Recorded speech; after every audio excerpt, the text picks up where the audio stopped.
Ici, le maquis recèle un véritable trésor qu'il faut toutefois savoir dénicher.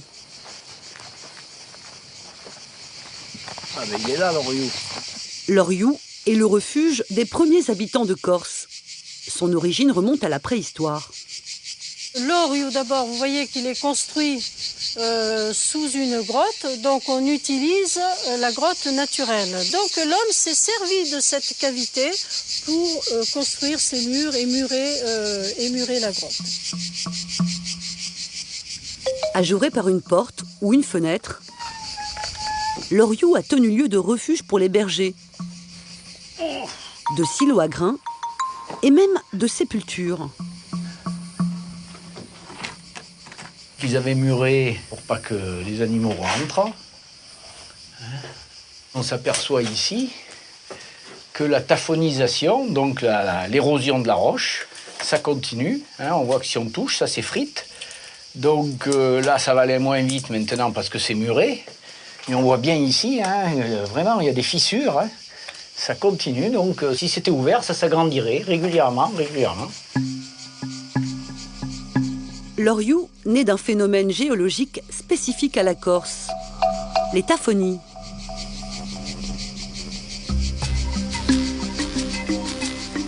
Pendant des millions d'années, le granit est naturellement creusé par le vent, le sel, le soleil et l'eau, jusqu'à former d'étonnantes sculptures de pierre, utilisées comme des grottes, que l'homme a peu à peu murées.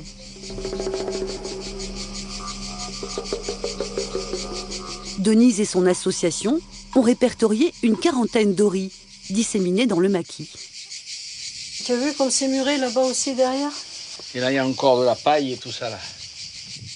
Durant tout l'été, ces bénévoles emmènent les visiteurs à la découverte de ce patrimoine insolite.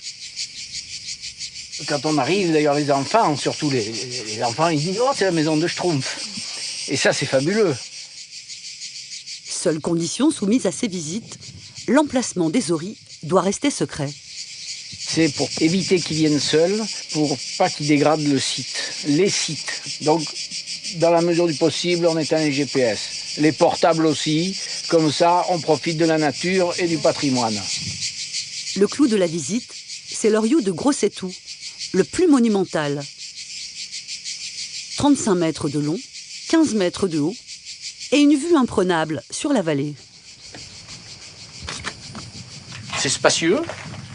S'il y avait des envahisseurs qui arrivaient de la mer, ils étaient en toute sécurité. Ils les voyaient arriver, ils avaient le temps d'aller se planquer encore plus loin.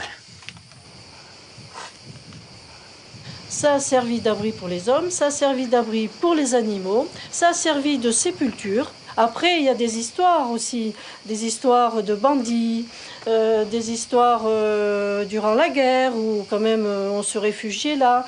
Donc les oris sont les témoins d'une histoire très longue, c'est évident.